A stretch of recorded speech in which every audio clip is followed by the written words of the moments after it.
Hello everyone, welcome to my channel. तो अभी अब हम बात करते हैं हमारी नेक्स्ट डिजीज की, जिसका नाम है लेब्रेंथिटिस। तो लेब्रेंथिटिस क्या होती है? सबसे पहले आपने जानना है कि लेब्रेंथ जो है वो हमारे कान के अंदर का एक पार्ट है। ठीक है, तो इसमें हमारी डेफिनेशन में इन्होंने बताया है, और लेब्रेंथिटिस का मतलब हो जाता है कि उस पार्ट के अंदर सूजन, इन्फ्लेमेशन हो जाना। ठीक है, तो इन्होंने बताया it is inflammation of inner ear labyrinth. तो लिब्रेंथ इनर ईयर के अंदर पाई जाने वाले जो लिब्रेंथ होती है उसके अंदर इन्फ्लेमेशन हो जाना। It may be due to the viral या बैक्टीरियल फंक्शन। तो इसमें सारा का सारा हमारा वायरल और बैक्टीरिया की उसकी वजह से, फंक्शंस की वजह से हो सकता है। और इसको हम क्या बोलेंगे, इसे किस नाम से जाना जाता है?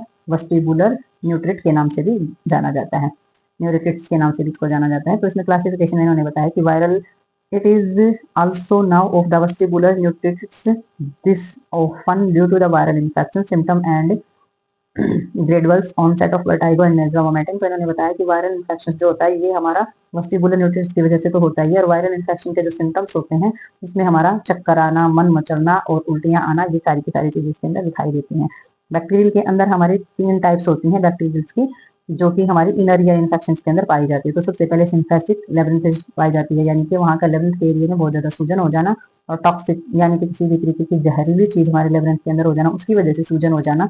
या फिर अक्यूट सुपरेटिव लेब्रेंथिटिस, तो हमारे जो लेब्रेंथ का जो हिस्सा होता है उसमें स्टार्टिंग होना है किसी भी इन्फेक्शन की। तो आप डायग्राम में जो इन्फ्लेमेशन है इनर ईयर के अंदर वो देख सकते हैं, जो रेडनेस है वो हमारा इन्फ्लेमेटरी को दर्शाता है और इन्फेक्शन को दर्शाता है यहाँ पर। ठीक है, तो इसको बोला जाता है लेब्रेंथिटिस। तो वो इसके सबसे पहले हम रीजन देखेंगे कि ये कारण क्या क्या होता है इसका होने का, क्यों हो जाता है। कान में कोई चोट लग सकती है तब हो सकता है, बैक्टीरिया की वजह से कोई इन्फेक्शन हो जाए, और अल्कोहल अब्यूज यानी कि नशीले पदार्थों का सेवन या शराब वगैरह पीने से हो जाता है। ड्रग्स वगैरह अगर कोई दवाइयाँ लिए, जैसे कि हमारे जो एस्प्रिन वगैरह है या फ्यूरोसेमाइड्स है, तो इस तरीके की अगर आप दवाइयाँ खाते हैं तो उससे भी ये हो सकता है। वायरल इन्फेक्शन की वजह से हो सकता है, फ्लू और कॉमन कोल्ड की जो हम दवाइयाँ लेते हैं बुखार की, या फिर जुकाम खांसी वगैरह की, तो उससे भी वायरल इन्फेक्शन हो सकता है।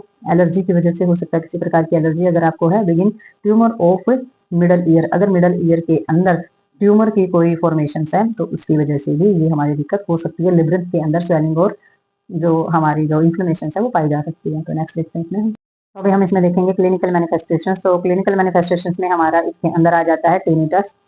ठीक है, टिनिटस जैसे साउंड जो होती है टिंगलिंग की वो निकलती है, सर में दर्द हो जाता है, चक्कर आने स्टार्ट हो जाते हैं, और डिप्लोपिया हो जाता है। डिप्लोपिया डबल विजन हो जाता है, एक चीज जो एक चीज रखी है हमारे सामने वो दो दिखाई हमें देना स्टार्ट हो जाती हैं। ये इस तरीके की चीजें आपने चेक करनी है क्लिनिकल मैनिफेस्टेशन के अंदर।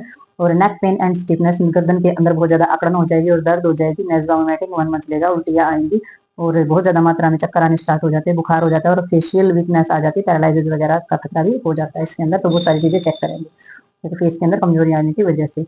तो डायग्नोस्टिक एवल्यूशन के अंदर इसमें आ जाएगा हिस्ट्री कलेक्शन आप लेंगे, इसमें फिजिकल एग्जामिनेशन इसमें कराना जरूरी है, और इमेजिंग टेस्ट जो होते हैं वो कराएंगे, जैसे कि सीटी स्कैन है या एमआरआई है, जिसमें इमेज तस्वीर से जो हमारा होता है। और सीबीसी जो है ब्लड कल्चर जो है वो हमारा किया जाता है, काउंट ब्लड सेल्स जो हमारे होते हैं, और कंप्लीट हमारी कैरनल नर्व एग्जामिनेशन जो है वो कराया जाएगा, और हियरिंग टेस्ट भी किया जाएगा, जो कि हमारे सुनने से संबंधित हमारे टेस्ट होते हैं सारे। ठीक है, तो ये सारे होने के बाद हमारी देखेंगे इसमें मैनेजमेंट की। मैनेजमेंट में हम क्या प्रोवाइड करेंगे पेशेंट को, किस तरीके से केयर करेंगे।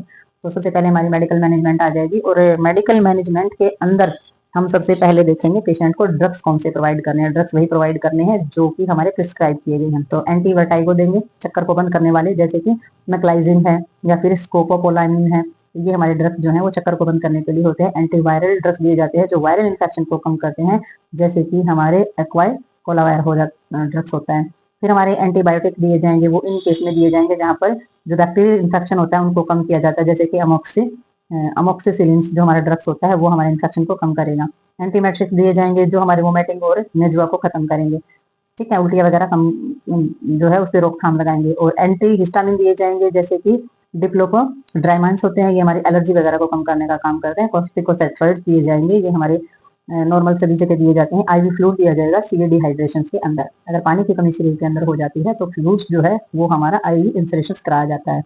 नेक्स्ट इसके अंदर हमारा हो जाता है सर्जिकल मैनेजमेंट। तो सर्जिकल मैनेजमेंट के अंदर हमारी मायरिंगोटॉमी इसमें कराई जाती है। तो मायरिंगोटॉमी में क्या होता है, हमारा जो ईयर ड्रग्स होता है, कान का जो पर्दा होता है उसके अंदर चीरा लगाया जाता है, पास हो जाता है कान के अंदर, उसको बाहर निकाला जाता है, फिर उसको सील दिया जाता है। ये माइक्रोटॉमिक्स के अंदर आ जाता है। नेक्स्ट हमारी सर्जरी होती है वेस्टिबुलर रिहाइबिलिटेशन थेरेपी। तो वेस्टिबुल जो होता है उसको दोबारा से ठीक करना थेरेपी के कारण। तो इसमें हमारे जो एक्सरसाइज बेस्ड जो प्रोग्राम से होते हैं वो डिजाइन किए जाते हैं स्पेशल। तो फिजिकल थेरेपिस्ट जो होता है वो इंप्रूव कराता है हमारे बैलेंस में, और जो हमारे चक्कर आने की जो प्रॉब्लम होती है, डिजीनेस की जो प्रॉब्लम्स होती है उसको रिड्यूस करने का काम करता है, बैलेंस करता है, और थेरेपी करा के वेस्टिबुलर एरिया को कंप्लीटली ठीक करने की कोशिश करता है। ठीक है। तो नेक्स्ट इसमें आ जाता है हमारा नर्सिंग डायग्नोस। और नर्सिंग डायग्नोस के अंदर जो नर्स है वो क्या देखेगी पेशेंट के अंदर, तो इसमें डिस्टर्बेंस जो हमारा सेकेंडरी वर्टाइगो होता है उसमें गेट रिलेटेड जो इंजरी से होने वाला जो खतरा होता है उसको देखेगी। और वो देखेगी वोमिटिंग से रिलेटेड जो फ्लूइड की वॉल्यूम तो बॉडी के अंदर कम नहीं हो गई है उससे होने वाले खतरे को देखेगी, यानी कि डिहाइड्रेशन तो नहीं हो गया पेशेंट को। और फिर वो जो सिम्टम्स से हमारे जो दिखाई देते हैं उन सेट, या फिर अचानक से जो सिम्टम दिखाई देते हैं उनके जो एंजाइटी वगैरह बेचैनी वगैरह पेशेंट को हो जाती है, तो वो भी डायग्नोज के अंदर नर्स को देखना है। तो ये हमारी जो डिजीज है लेब्रेंथ की इन्फ्लेमेशन, ये हमारी हो गई है कंप्लीट। तो मिलते हैं नेक्स्ट डिजीज में और नेक्स्ट वीडियो के साथ, तब तक के लिए बाय बाय।